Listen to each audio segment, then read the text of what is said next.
100 years since electrification, a small group of volunteers is working to return one of the historic trains to the tracks under its own power. Andrew Ludd climbed aboard.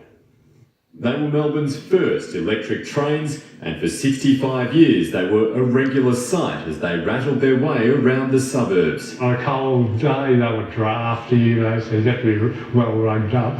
And on a hot day you just sit there with the doors open. Introduced in 1919, the Red Rattlers, or Taits as they were formerly known, were withdrawn in 1984. But a handful of carriages, most now more than 100 years old, have been preserved in working order by volunteers like Kevin and Tom Clark. The electrification of Melbourne was to have started a few years earlier than 1919, but because of the war, it was delayed.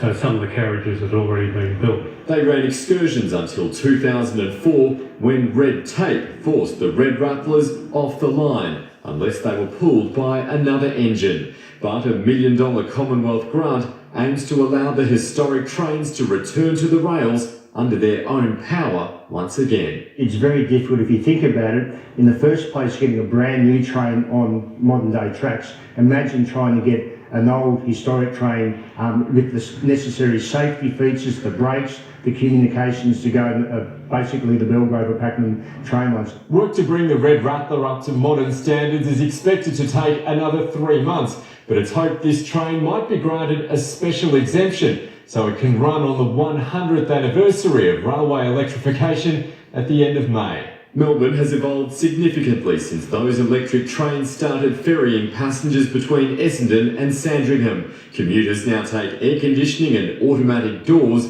for granted, but enthusiasts say there's something special about the Red Rattlers. They're made to last, of course.